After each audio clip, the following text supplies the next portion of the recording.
When you think about AI in defense and national security, a few giant names probably pop into your head right away. It's a crowded field for sure, and it's totally dominated by these big, flashy companies that get all the attention. But what if the real action, the real story, isn't with the giants everyone's watching? The analysis we're digging into today points to a company that's flying way under the radar, but is already deeply, and I mean deeply, embedded inside the US defense world, and it's making moves that most people seem to be completely missing. So, who is this hidden powerhouse? All right, the company at the heart of all this is called BigBear.ai. And the case for why you should pay attention to them, well, it's built on some really fascinating and, frankly, pretty surprising stuff. So, let's dive into the evidence. First up, the case in numbers. Let's follow the money, right? The whole argument here isn't built on hype or some flashy promises. No, it's built on cold, hard data that paints a really interesting picture of what's going on.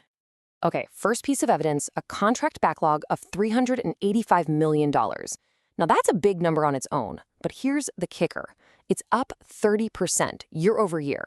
That kind of growth tells you that trust is building and demand from some very, very serious clients is accelerating. Now, this is where you can really see the disconnect. Look at how the market is valuing these companies. BigBear.ai is trading at around 7 times its future sales.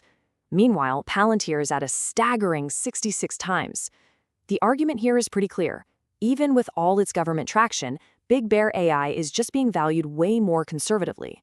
It really suggests it's being overlooked. And it's not just the financials. There are some huge catalysts in play. First, their new CEO is the former acting Secretary of Homeland Security. I mean, talk about having connections, right? Then there's this really important partnership for something called Edge AI, which we'll get into in a minute. And maybe the most critical point, this isn't just theory. They already have live, working systems deployed in key federal agencies. This isn't about potential anymore. It's about proven results. Okay, so we've seen the numbers. But what does BigBear.ai actually do? This is where the story gets really good, moving from the balance sheet to the core of the mission, which is all about getting woven into a client's most critical operations. This quote from the source material just nails it. The point is, BigBear.ai isn't some startup knocking on the door, hoping to get a chance. The source presents them as a company that's already in the thick of it, executing on major contracts for the highest levels of the government. And here's what that embedded AI looks like in the real world. We're talking about helping the U.S. Army optimize troop readiness all over the globe, supporting the NSA's intelligence operations, and even powering the biometric systems you've probably seen at major airports.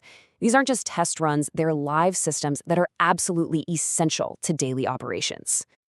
This brings us to a really cool comparison the source makes. It sort of frames BigBear.ai as a mini Palantir, but one with a very specific, unique advantage. It's all about the tactical edge. And this is where you can see that key difference. A company like Palantir, they build these massive, sprawling enterprise systems that rely on the cloud. BigBear.ai, on the other hand, is focused on that tactical layer. That means creating tools that are ready for the field, tools that can be deployed fast and can adapt on the fly. Think about making decisions in real time on a battlefield, a million miles away from a data center. So what is this Edge AI? Well, think of it like this. It's like having a supercomputer in your backpack that doesn't need an internet connection. It's the ability to run these incredibly powerful AI models right there on portable, rugged hardware, completely disconnected from the cloud. Now, if you're in the military, operating in some remote or hostile place, that's not just a nice little feature. It's a mission-critical necessity. It's a total game changer. Okay, let's tie all of this together now. We've looked at the numbers, the real-world strategy, the core technology, and it all leads back to this one central theme. There's this massive disconnect between what the company is actually doing and how the market seems to see it. This quote really says it all, doesn't it? The argument is that even though BigBear.ai is operating inside the wire at the Pentagon, the NSA, Homeland Security, its market value just doesn't reflect that it's already an established insider. So, to boil it all down to one sentence, the case being made here is this. Here's a company that has already earned the trust of the world's most powerful institutions, it's got the contracts, it's got a growing backlog, and yet it's being valued as if it's still on the outside, trying to prove itself. And that, of course, brings us to the final, really provocative question at the center of this whole analysis. Could this be the market's next great government AI winner? The evidence we've walked through certainly makes a compelling case, and it suggests that while everyone's busy watching the giants, the real story might just be unfolding in their shadow.